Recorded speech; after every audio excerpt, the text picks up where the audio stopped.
श्री हरि वसुदेव सुतम देवम कंस चाणूरमर्दनम देवकी परमानंदम कृष्णम वंदे जगद्गुरु। उत्तर प्रदेश के राज्यपाल आनंदीबेन पटेल, मुख्यमंत्री श्रीमान योगी आदित्यनाथ जी, गीता प्रेस के श्री केशवराम अग्रवाल जी, श्री विष्णु प्रसाद जी, सांसद भाई रविकिशन जी, अन्य महानुभाव, देवी और सज्जनों,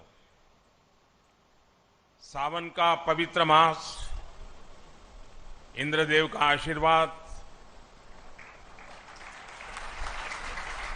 शिवावतार गुरु गोरखनाथ की तपोस्थली और अनेकानेक संतों की कर्मस्थली ये गीता प्रेस गोरखपुर।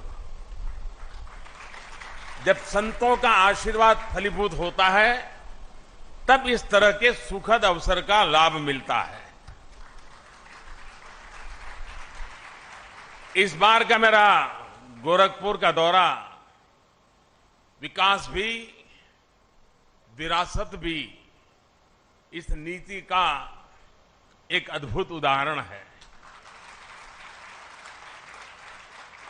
मुझे अभी चित्रमय शिव पुराण और नेपाली भाषा में शिव पुराण के विमोचन का सौभाग्य मिला है। गीता प्रेस के इस कार्यक्रम के बाद मैं गोरखपुर रेलवे स्टेशन जाऊंगा। आज से ही गोरखपुर रेलवे स्टेशन के आधुनिकीकरण का काम भी शुरू होने जा रहा है। और मैंने जब से सोशल मीडिया पर इसकी तस्वीरें डाली है, लोग हैरान होकर के देख रहे हैं। लोगों ने कभी सोचा ही नहीं था कि रेलवे स्टेशनों का भी इस तरह कायाकल्प हो सकता है। और उसी कार्यक्रम में मैं गोरखपुर से लखनऊ के लिए वंदे भारत ट्रेन को हरी झंडी दिखाऊंगा और उसी समय जोधपुर से अहमदाबाद के बीच चलने वाली वंदे भारत एक्सप्रेस को भी रवाना किया जाएगा। वंदे भारत ट्रेन ने देश के मध्यम वर्ग को सुविधाओं और सहूलियतों के लिए एक नई उड़ान दी है। एक समय था जब नेता लोग चिट्ठियां लिखा करते थे कि हमारे क्षेत्र में इस ट्रेन का एक जरा होल्ड बना लें, उस ट्रेन का होल्ड बना ले। आज देश के कोने कोने से नेता मुझे चिट्ठियां लिखकर कहते हैं कि हमारे क्षेत्र से भी वंदे भारत चलाइए। ये वंदे भारत का एक क्रेज है। इन सारे आयोजनों के लिए मैं गोरखपुर के लोगों को, देश के लोगों को बहुत बहुत बधाई देता हूं। साथियों, गीता प्रेस विश्व का ऐसा इकलौता प्रिंटिंग प्रेस है जो सिर्फ एक संस्था नहीं है बल्कि एक जीवंत आस्था है। गीता प्रेस का कार्यालय करोड़ों करोड़ लोगों के लिए किसी भी मंदिर से जरा भी कम नहीं है। इसके नाम में भी गीता है और इसके काम में भी गीता है। और जहां गीता है वहां साक्षात कृष्ण है और जहां कृष्ण है वहां करुणा भी है, कर्म भी है, वहां ज्ञान का बोध भी है और विज्ञान का शोध भी है। क्योंकि गीता का वाक्य है वासुदेवः सर्वम, वासुदेवः सर्वम। सब कुछ वासुदेव में है, सब कुछ वासुदेव से ही है, सब कुछ वासुदेव में ही है। भाई और बहनों, 1923 में गीता प्रेस के रूप में यहां जो आध्यात्मिक ज्योति प्रज्वलित हुई, आज उसका प्रकाश पूरी मानवता का मार्गदर्शन कर रहा है। हमारा सौभाग्य है कि हम सभी इस मानवीय मिशन की शताब्दी के साक्षी बन रहे हैं। इस ऐतिहासिक अवसर पर ही हमारी सरकार ने गीता प्रेस को गांधी शांति पुरस्कार भी दिया है। गांधी जी का गीता प्रेस से भावनात्मक जुड़ाव था। एक समय में गांधी जी कल्याण पत्रिका के माध्यम से गीता प्रेस के लिए लिखा करते थे और मुझे बताया गया कि गांधी जी ने ही सुझाव दिया था कि कल्याण पत्रिका में विज्ञापन न छापे जाएं। कल्याण पत्रिका आज भी गांधी जी के उस सुझाव का 100% अनुसरण कर रही है। मुझे खुशी है कि आज ये पुरस्कार गीता प्रेस को मिला है। ये देश की ओर से गीता प्रेस का सम्मान है, इसके योगदान का सम्मान है और इसकी 100 वर्षों की विरासत का सम्मान है। इन 100 वर्षों में गीता प्रेस द्वारा करोड़ों करोड़ों किताबें प्रकाशित हो चुकी है। आंकड़ा कभी कोई 70 बताता है, कोई 80 बताता है, कोई 90 करोड़ बताता है। ये संख्या किसी को भी हैरान कर सकती है और ये पुस्तकें लागत से भी कम मूल्य पर बिकती हैं, घर घर पहुंचाई जाती है। आप कल्पना कर सकते हैं इस विद्या प्रवाह ने कितने ही लोगों को आध्यात्मिक बौद्धिक तृप्ति दी होगी। समाज के लिए कितने ही समर्पित नागरिकों का निर्माण किया होगा।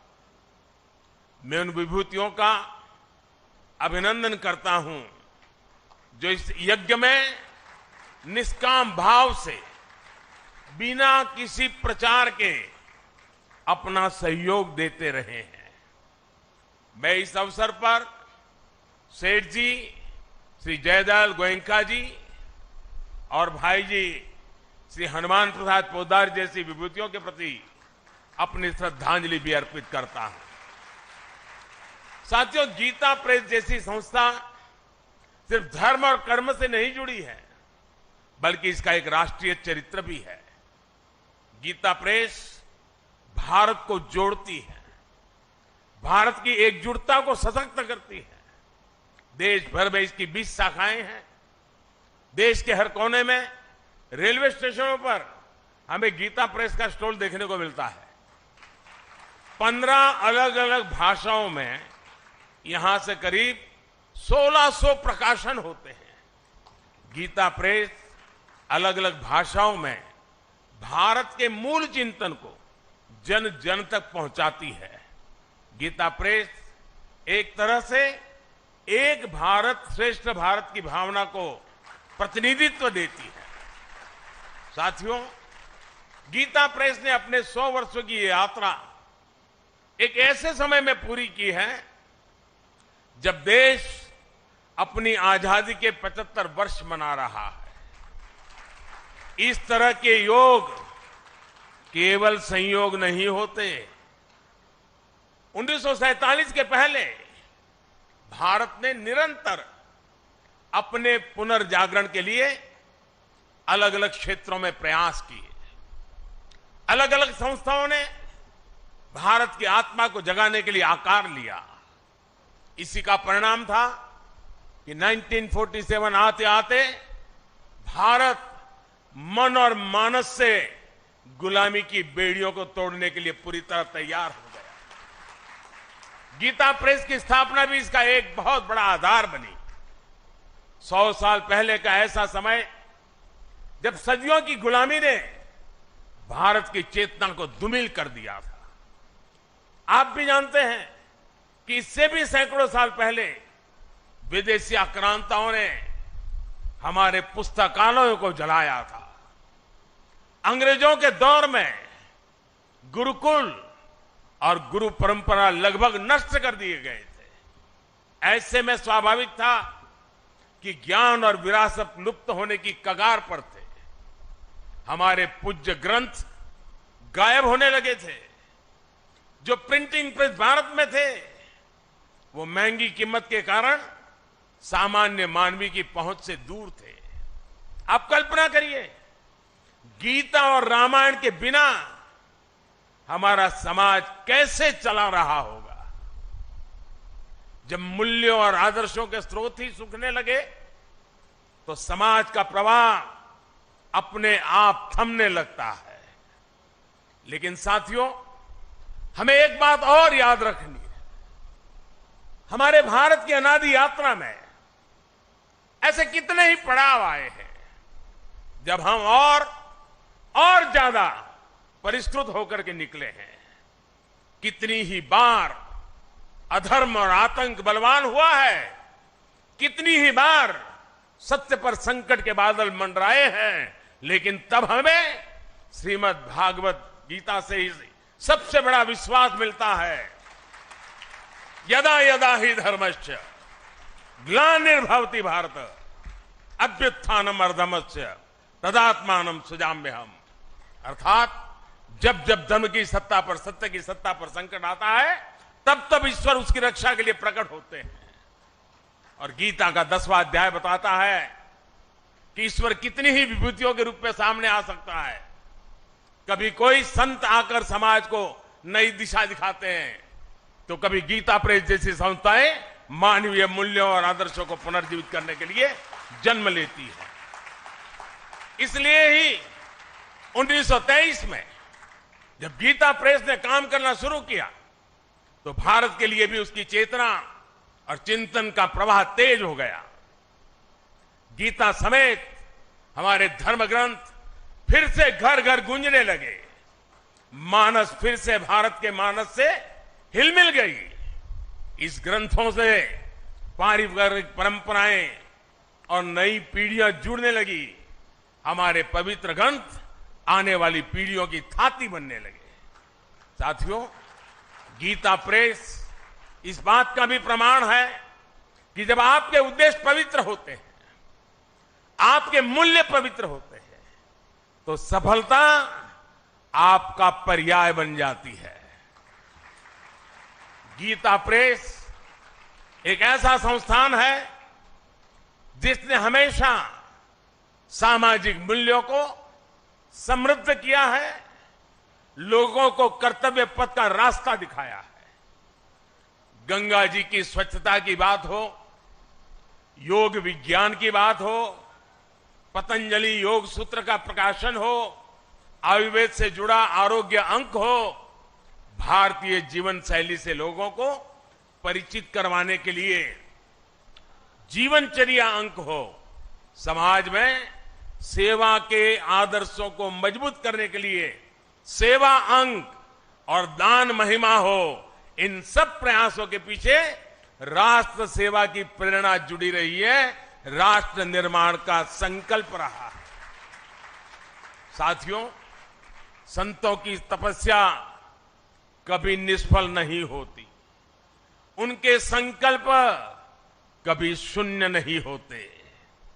इन्हीं संकल्पों का परिणाम है कि आज हमारा भारत सफलता के नित्य नए आयाम स्थापित कर रहा है। मैंने लाल किले से कहा था, और आपको याद होगा, मैंने लाल किले से कहा था कि ये समय गुलामी की मानसिकता से मुक्त होकर अपनी विरासत पर गर्व करने का समय है।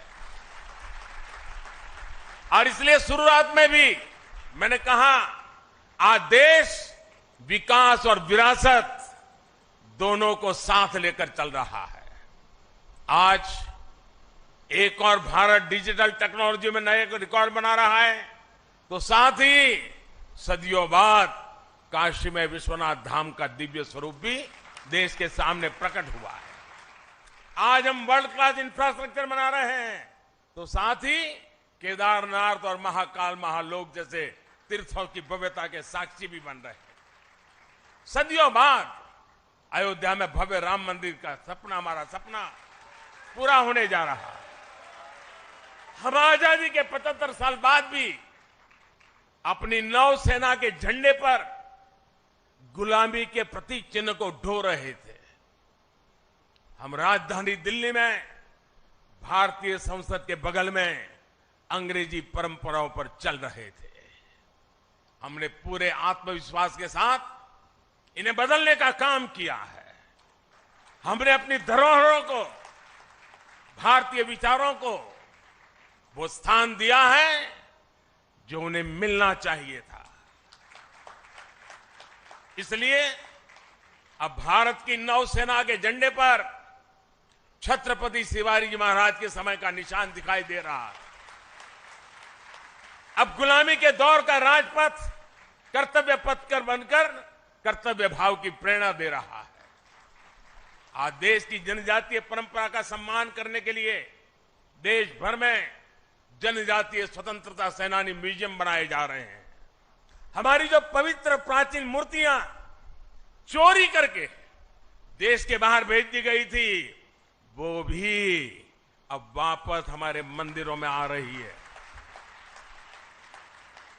जिस विकसित और आध्यात्मिक भारत का विचार हमारे मनीषियों ने हमें दिया है, आज हम उसे सार्थक होता हुआ देख रहे हैं। मुझे विश्वास है हमारे संतों, ऋषियों, मुनियों, उनकी आध्यात्मिक साधना भारत के सर्वांगीण विकास को ऐसे ही ऊर्जा देती रहेगी।